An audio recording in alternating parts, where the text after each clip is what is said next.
अरे इतने सारे लड्डू। हाँ हाँ, घबराइए नहीं, मैंने आज इतने सारे लड्डू बनाए हैं जो कि पूरे परिवार के लिए है, जिसे हर दिन सुबह या शाम कभी भी आप खाएं और सर्दियों से बचे रहें। तो इसकी रेसिपी मैं आज आपको देने जा रही हूँ। तो इसके लिए आप वीडियो को पूरा अंत तक देखें, बीच में स्किप ना करें और पूरा प्रोसेस को फॉलो करें, तब आपके लड्डू बहुत ही स्वादिष्ट और बहुत ही अच्छे बनेंगे। तो चलिए लड्डू बनाना शुरू करते हैं। नमस्कार, मेरे चैनल आ गया स्वाद में आप सबका बहुत बहुत स्वागत है।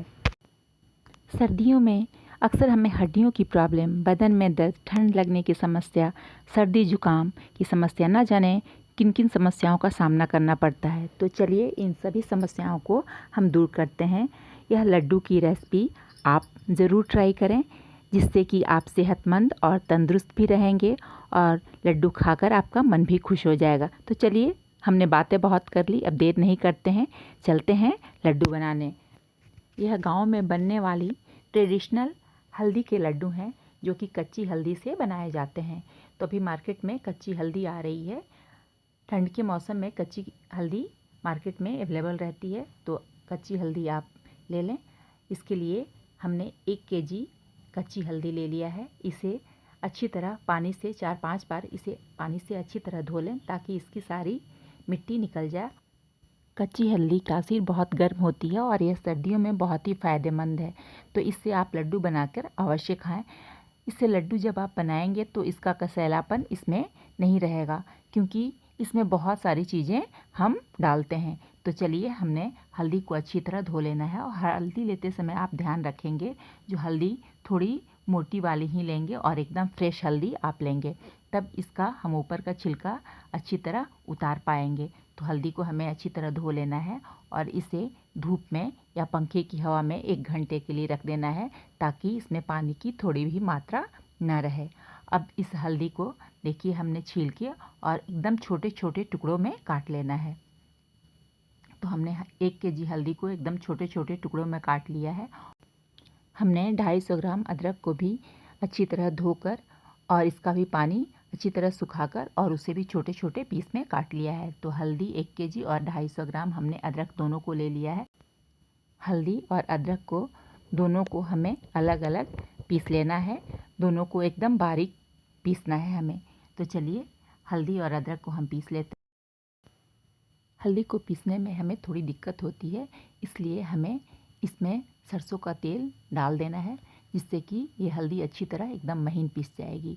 अगर आप इसमें सरसों तेल डालेंगे तो हल्दी बहुत अच्छे से और तुरंत ही पीस के तैयार हो जाती है। तो हमें देखिए, इस तरह हमने हल्दी को एकदम पीस लिया है। हल्दी को एकदम महीन हमें पीसना है। तो चलिए, हमारी हल्दी रेडी है और अदरक भी हमने पीस लिया है। दोनों को एकदम महीन पीस के अलग रख लेना है। हमने 1 केजी मूंगफली के दाने ले लिए हैं। इन मूंगफली के दानों को हमें अच्छी तरह रोस्ट कर लेना है और उस समय तक हम रोस्ट करेंगे जब तक कि इसका छिलका निकलने ना लगे।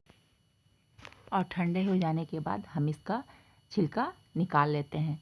तो मूंगफली के छिलकों को हमने निकाल लिया और इधर हमने छुहारा 1 केजी लिया है। छुहारे के बीज को हमने अलग कर दिया है और ये इस दोनों को हम मिक्सी में पीस लेंगे। मूंगफली के दानों को और छुहारों को भी हम पीस लेंगे। मूंगफली के दानों को और छुहारे को हमें थोड़ा दरदरा ही पीसना है, क्योंकि जब हम इसे दरदरा पीसते हैं तो मूंगफली के दाने जब हमारे मुंह में आते हैं तो इसका क्रंची जो टेस्ट होता है वो हमें अच्छा लगता है। तो बाकी चीज़ें हम देख लेते हैं। हमने आधा केजी बादाम ले लिया है, आधा केजी हमने काजू ले लिया है, आधा केजी हमने किशमिश ले लिया है और 250 ग्राम हमने अखरोट ले लिया है। और उसके बाद हमने 250 ग्राम गिरी ले ली है नारियल की।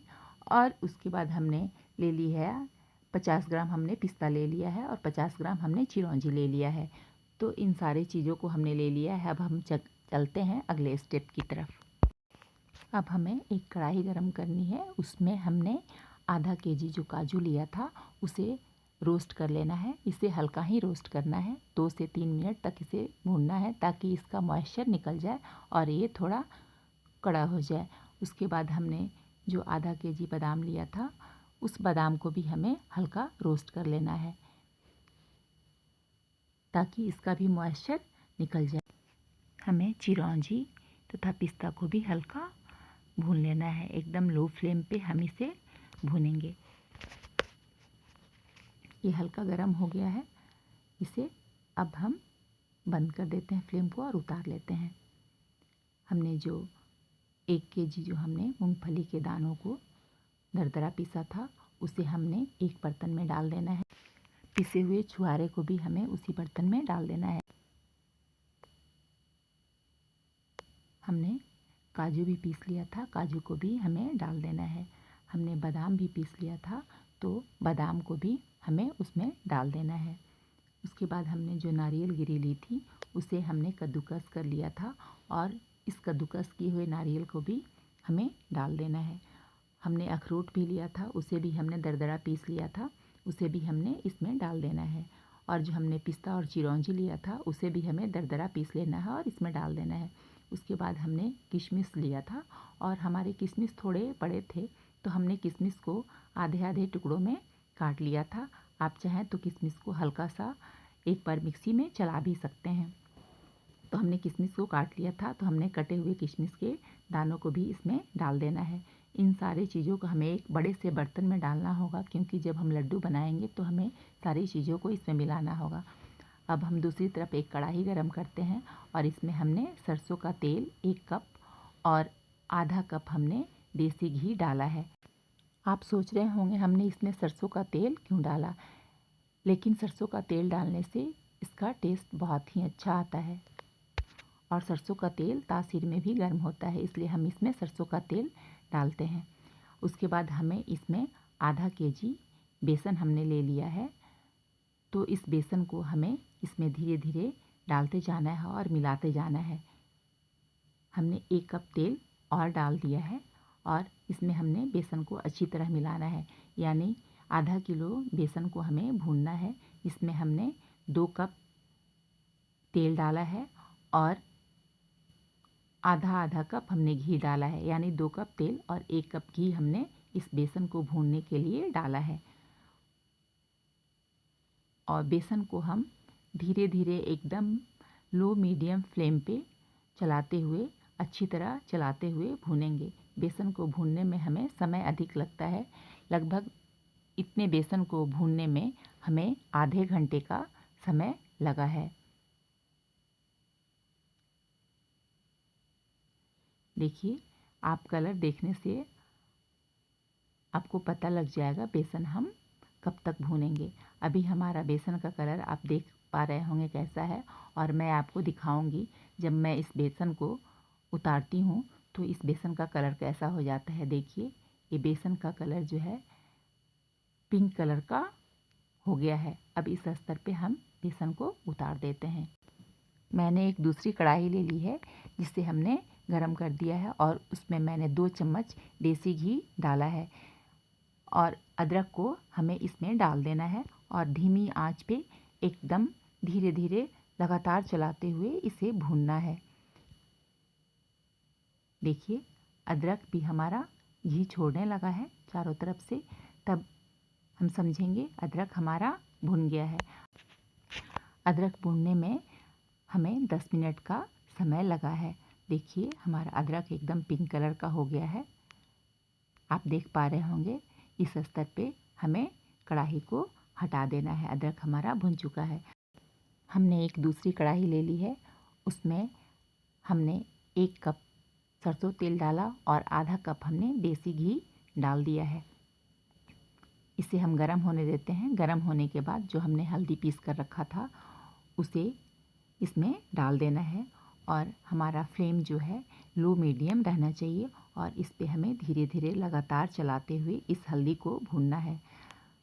हल्दी में थोड़ा कसैलापन होता है, इसलिए हम जितनी कम आंच पे हम हल्दी को भूनेंगे हमारे लड्डू उतने ही टेस्टी बनेंगे।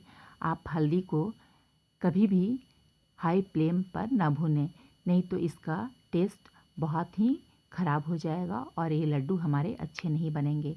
लड्डू अच्छा बनाने के लिए इतना आपको ध्यान रखना है, इस हल्दी को आपको एकदम लो मीडियम फ्लेम पे ही लगातार चलाते हुए भूनना है। आप देख पा रहे होंगे हल्दी हमारी एकदम पीली थी और जब हम इसे भूनते हैं तो धीरे धीरे ये ब्राउन कलर की होती है और हल्का एकदम लास्ट में ये रेडिश कलर की हो जाती है। तो आप देख पा रहे होंगे जो ये हल्दी का कलर कैसे चेंज होने लगा है। आप हल्दी को बहुत अच्छी तरह भूनें और बहुत ही धीमे धीमे लगातार चलाते हुए हल्दी को आप भूनें। हमारी हल्दी जितनी अच्छी भूनेगी लड्डू हमारे उतने ही अच्छे बनेंगे। और जब हमारी हल्दी भून जाती है, कैसे आप समझेंगे जो हल्दी भून गई है? तो हल्दी जब भून जाती है तो हल्दी चारों तरफ से देखिए ये घी छोड़ने लगती है चारों तरफ से, तब हम समझेंगे हमारी हल्दी भुन चुकी है और हम फ्लेम को बंद करेंगे। देखें आप इस तरह से आप देख पा रहे होंगे कैसे हल्दी चारों तरफ से तेल को छोड़ने लगी है। हमारी हल्दी भुन चुकी है। चलिए दूसरी तरफ हमने जो बेसन को भून के रखा था उसे हमें अगर ठंडा हो गया हो तो उसे एकदम गरम कर लेना है और गरम गरम बेसन को ही हमें इस ड्राई फ्रूट्स वाले मिक्सचर में डालते जाना है। घुमा घुमा के इस मिक्सचर को डालते जाएं और अच्छी तरह इसे मिलाते भी जाएं। हमें हल्दी को भूनने में 15 मिनट का समय लगा है। आप हल्दी को एकदम आराम से भुनें जिससे कि 15-20 मिनट का समय इसमें लगे और हल्दी अच्छे से भुने। हमने जो अदरक भून के रखा था उसे भी हमने इसमें मिला देना है। उसके बाद हमने जो हल्दी को भी भून के रखा था उसे भी इस मिक्सचर में हमें डाल देना है। देखिए हमने इस मिक्सचर में पूरे हल्दी को डाल देना है और हल्दी भी हमारा गर्म है और इसमें हम सारे चीज़ों को मिलाएंगे। उसके बाद इसमें हमने 2 केजी दूध हमने लिया था और दूध का हमने घर में ही मावा बना लिया था। उस मावे को भी हमें इस लड्डू बनाने में इसे डालना है जिससे कि इस लड्डू का टेस्ट बहुत ही अच्छा आता है। घर का हमारा मावा बना हुआ है और मावे को हमें एकदम सूखा बनाना है। गीला मावा नहीं रहना चाहिए, नहीं तो हमारे लड्डू जल्दी ख़राब हो जाएंगे। तो मावा भी एकदम सूखा है और घर का है तो आप घर में ही मावा बना के डालें तो ज़्यादा अच्छा लड्डू बनेंगे। तो हमने इस सारे मिक्सचर को अच्छी तरह मिला लेना है। मावा हमारा वेट में 500 ग्राम है।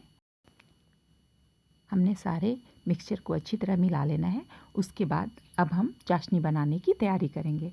चाशनी बनाने के लिए हमने 1.5 केजी गुड़ ले लिया है। कढ़ाई को हमने गरम कर लिया है, उसमें हमने 2 चम्मच घी डाल दिया है और सारे गुड़ को हमें इसमें डाल देना है। हमने गुड़ को छोटे छोटे टुकड़ों में तोड़ लिया है और तब इस गुड़ को हमें कढ़ाई में डाल देना है। थोड़ी अच्छी तरह इसे भून लेते हैं। उसके बाद हमने इसमें 1.5 केजी गुड़ के लिए हमें इसमें आधा कप पानी डाल देना है और उसके बाद हम इसकी चाशनी बनाएंगे। इस लड्डू को आप चीनी के साथ भी बना सकते हैं, लेकिन गुड़ के साथ अगर आप इसे बनाएंगे ये तो स्वास्थ्य के लिए ज़्यादा फ़ायदेमंद ये लड्डू होते हैं और खाने में भी गुड़ वाले लड्डू ज़्यादा टेस्टी लगते हैं। तो देखिए हमें इसका चाशनी बना लेना है।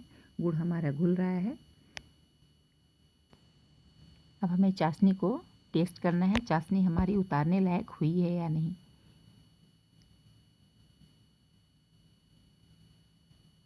लेकिन अभी इसका लड्डू नहीं बन पा रहा है, इसलिए इसे अभी हम थोड़ी देर तक और ही फ्लेम पे रहने देंगे। हमें फ्लेम को हाई रखना है और जल्दी से चाशनी को बनने देना है। देखिए फिर हमने थोड़ी देर के बाद देखा तो अब ये हमारे गुड़ के लड्डू जैसे बन पा रहे हैं। देखिए हमारे गुड़ के लड्डू बन पा रहे हैं। हमने इसे ठंडे पानी में डालकर देख लिया है तो चाशनी हमारी तैयार है। अभी इस स्तर पे हम फ्लेम को बंद कर देते हैं और देखिए हमारे हाथों से भी एकदम ये 2 तात की चाशनी बन गई है। तो हमने मिक्सचर को भी मिला लिया और चाशनी भी हमारी रेडी है। अब हमें इस मिक्सचर में गरम गरम चाशनी को ही डालते जाना है और अच्छी तरह मिलाते जाना है। चाशनी डालने के बाद हमें सारी चीज़ों को अच्छी तरह ऊपर नीचे करके एक सार होने तक मिला लेना है। अच्छी तरह मिला लेना है क्योंकि इसमें मावा और अदरक और हल्दी और बेसन सारी चीज़ें हैं और इसमें ड्राई फ्रूट्स भी हैं। उसके बाद हमें इसे 5-6 घंटे छोड़ देना है। थोड़ा ठंडा हो जाने पे हम इसका लड्डू बांधना शुरू करते हैं। लेकिन इन लड्डुओं को बनाने में कुछ सावधानियों का रखना ज़रूरी है। पहली सावधानी तो आपको ये रखनी होगी कि बेसन को धीमा आंच पर ही भूनना होगा और बेसन को लगातार चलाना होगा। सोंधी सोंधी खुशबू आने तक बेसन को हमें भूनना होगा और कलर अगर इसे देखेंगे तो ये पिंक कलर का बेसन हमारा हो जाएगा, तब हम इसे उतार देना होगा। इतने बेसन को हमें भूनने में आधा घंटा लगा है। दूसरी बात, जब हम अदरक और हल्दी को भूनते हैं तो उसे भी कम आंच पे हमें लगातार चलाते हुए भूनना है, और हल्दी और अदरक जब हमारा घी छोड़ने लगे तब हमें इसे आंच से हटा देना है। तीसरी बात, जब हम चाशनी बनाते हैं तो हम 2 तार की चाशनी बनाएंगे, या उसे जब हम ठंडे पानी में टेस्ट करेंगे तो चाशनी के लड्डू बन जाते हैं, तब हमें चाशनी को आंच से उतार लेना है। चौथी बात, ठंडे होने पर ही हम लड्डुओं को बनाएं। और सबसे लास्ट बात, जो लड्डू हमारे सब बन जाए तो इन लड्डुओं को हमें एयर टाइट कंटेनर में भर के रख देना है, और इसे आप आराम से 3 महीने तक खा सकते हैं। 3 महीने तक ये लड्डू एकदम अच्छे रहते हैं। वीडियो थोड़ा लंबा हो गया, लेकिन यकीन मानिए आप मेरे बताए तरीके से लड्डू बनाएंगे तो इन लड्डुओं को आप हर एक सर्दियों में बनाना चाहेंगे। हमने हल्दी का छिलका और अदरक का जो छिलका उतारा था उसे हमने सुखा लिया है, और इसका हम उपयोग काढ़ा बनाने में सर्दियों के मौसम में कर सकते हैं। तो चलिए, आपको हमारी ये बताई हुई रेसिपी कैसी लगी, इसे आप ज़रूर बनाएं और कमेंट द्वारा हमें बताएं जो आपको ये रेसिपी कैसी लगी। और अगर आप चैनल पर नए हैं तो हमारे चैनल को सब्सक्राइब ज़रूर करें, और इस वीडियो को लाइक और शेयर भी करें। तो चलिए, मिलते हैं एक नई रेसिपी के साथ। तब तक के लिए बाय बाय।